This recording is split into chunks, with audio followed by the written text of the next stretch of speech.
Faute d'orthographe, mauvais accord, erreur de grammaire ou de conjugaison, fantaisie. Dans les rues de Bouaké, pas besoin d'être professeur de lettres. Les fautes sur les pancartes publicitaires, banderoles et autres affiches vous sautent aux yeux. On voit cette faute-là un peu partout. On ne peut pas faire 100 mètres sans voir cette photo-là. Sur les murs des hôtels, on voit. On se pose la question, à qui la faute? Palme d'or des fautes sur les affiches publicitaires, le secteur informel.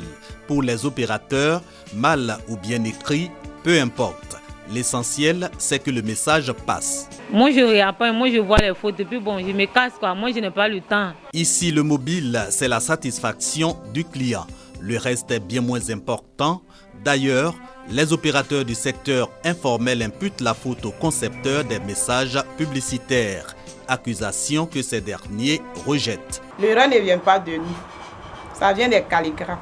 Ceux qui le font, c'est parce qu'ils ne sont pas instruits. Aujourd'hui, après une formation de 1 an, 2 ans, le petit croit qu'il connaît, il va se battre. Soit il y a la pression des parents pour dire qu'il connaît, va te débrouiller. C'est en se débrouillant que les élèves, parce qu'il n'a pas le temps d'apprendre comme il se doit. Ils viennent, ils font quelques mois parce qu'ils sont dans les besoins d'argent. Ils laissent le métier, ils s'en vont. Et arrivé là-bas, ils se débrouillent à faire le métier. Oh, ils n'ont pas bien appris. Arrêtons-nous là, car la moisson est déjà abondante. Cependant, si l'envie vous vient d'aller vous faire une beauté dans ce salon de coiffure, ne vous gênez surtout pas, mais levez tout simplement la tête pour lire ceci. Après ce coup de peigne, un voyage dans les gares routières. Ici, il y a départ à tous les jours grâce à Dieu qui donne tout.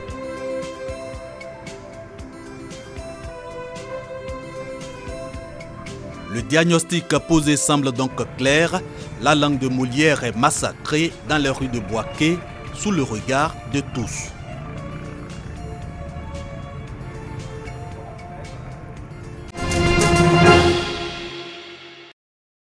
Le baccalauréat, diplôme de fin d'études secondaires, donne l'accès aux structures de formation de l'enseignement supérieur. Mais après l'obtention de ce précieux sésame, quelle filière choisir? Comment s'orienter? Pour répondre à ces interrogations, les journées de l'orientation du bachelier sont initiées. Une tribune d'échange pour permettre aux nouveaux bacheliers d'opérer des choix judicieux. Les futurs étudiants sont donc au contact des universités et grandes écoles publiques et privées. Pour la plupart, ils arrivent, ils ont le bac, mais ils ne savent pas exactement où aller.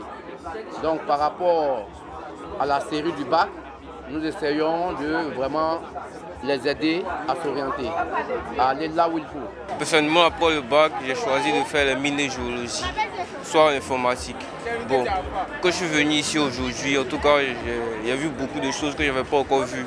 Aujourd'hui, par exemple, je ne savais pas que quand tu fais les informatiques, tu peux travailler partout. C'est-à-dire que dans toutes sortes d'entreprises, tu peux travailler. Et ça, j'avais cette question, mais je n'avais jamais eu de réponse. Aujourd'hui, vraiment, je suis satisfait. Vraiment, en tout cas, ils m'ont bien dirigé, ils m'ont bien informé concernant ce que je voulais faire, ce que j'ignorais. Bon, vraiment, je pense que je suis bien guidé, quoi. Désormais, je sais où m'orienter. S'informer pour mieux s'orienter et s'assurer une meilleure insertion professionnelle. Les journées de l'orientation du bachelier, c'est aussi des panels, des conférences animées par des responsables d'institutions et cadres d'entreprises. Il faut que l'individu lui-même arrive à se connaître véritablement. Il faut savoir ce que nous voulons. Et à partir de là, il faut savoir aussi les compétences que nous pouvons développer et qu'est-ce que nous pouvons faire et jusqu'où nous pouvons aller. Je disais aux jeunes, nous sommes en train de construire un site formation-emploi qui va avoir des données sur, d'un côté, les métiers qui existent par branche, de l'autre côté, les compétences qu'il faut avoir pour les exercer. Cet outil-là, on espère pour être opérationnel d'ici fin d'année. 101 462 élèves sont titulaires du baccalauréat 2017. Ces nouveaux bacheliers frappent aux portes des universités et grandes écoles pour entamer des études supérieures.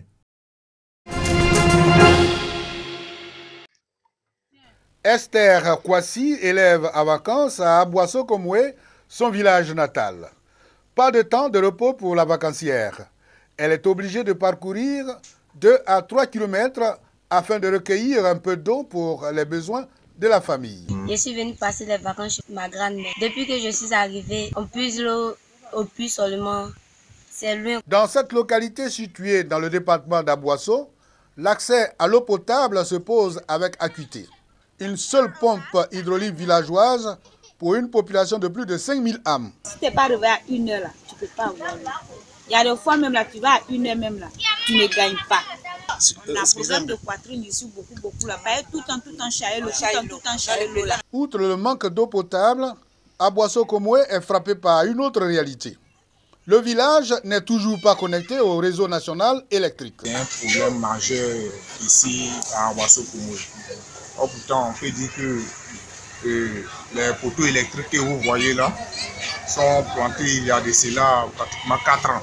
L'accès à l'eau potable et à l'électricité ne sont pas les seules difficultés qui entravent l'essor économique et social d'Aboisseau Komoué.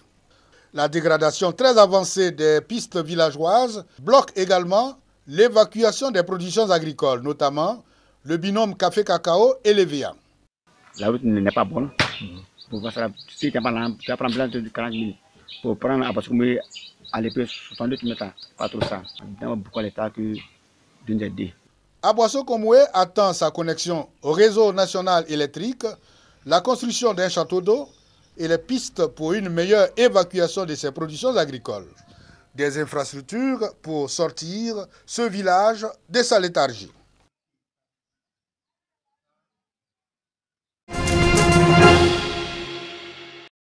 Les partisans du président Kabila qui obtient 44,81% des voix et ceux de son rival crédité de 20,03% se sont affrontés à Kinshasa avant la proclamation des résultats.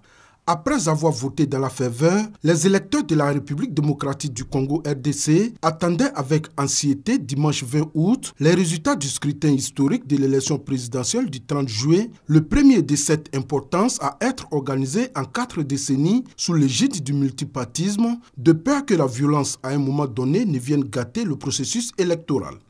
La première phase du laborieux décompte des voix, d'une difficulté à la mesure de celle d'un pays grand comme l'Europe de l'Ouest et pratiquement dépourvu d'infrastructures, devrait se conclure dimanche à 20h par l'annonce des résultats provisoires avant examen des réclamations par la Commission électorale indépendante CEI. Toute la journée, Kinshasa, la capitale, avait eu des airs de ville morte, ses habitants ayant préféré prudemment rester chez eux, de peur que l'une ou l'autre des forces armées dont disposent plusieurs des candidats, anciens belligérants de la guerre du Congo, ne soit utilisée pour faire dérailler le processus électoral.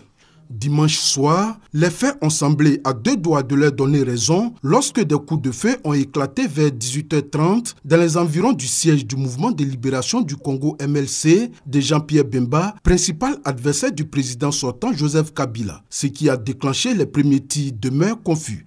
Alors que dans l'enceinte en briques de la paroisse Sainte-Anne où est installé le centre de presse de la CEI, son président Apollinaire Malou Malou s'apprête à annoncer les résultats de l'élection présidentielle. Des coups de feu se font entendre puis se rapprochent. Des éléments armés isolés progressent vers la CEI. Ils ouvrent un feu d'abord sporadique puis de plus en plus nourri. Une partie des policiers déployés devant le bâtiment y refluent en toute hâte. Sur le boulevard désert, d'autres prennent position, collés au mur ou derrière les arbres pour se protéger des rafales. La CEI semble faire figure de cible en ce moment crucial, alors que d'autres mauvaises nouvelles s'accumulent. Le camp de Jean-Pierre Bemba affirme déjà qu'un de ses éléments a été tué par ceux du camp présidentiel. L'une des 2 télévisions du président du MLC est d'ailleurs attaquée par des hommes en armes, fidèles à la présidence et doit interrompre ses programmes. L'abbé Malou Malou ne peut ni donner sa conférence de presse dans une CEI où chacun marche courbé de peur d'être frappé par une balle perdue, ni quitter les lieux. 13 blindés des Nations Unies sont alors massés devant le siège de la CEI, moteur tournant. Après une longue attente, l'abbé Malou Malou, visiblement effrayé, sort entouré des gardes du corps, ceint d'un gilet pare-balles et s'engouffre dans l'un des véhicules. Le convoi part aussitôt vers la radio-télévision nationale congolaise, essuyant des tirs sur son passage. Tout le Congo ayant accès à la télévision est alors devant son récepteur depuis des heures, ignorant tout de l'étrange situation qui agite un seul quartier de Kinshasa. Enfin, à plus de 11h du soir, l'abbé Malou Malou annonce sur les ondes qu'avec un taux de participation de 70,54%, les Congolais n'ont élu personne au premier tour de l'élection présidentielle.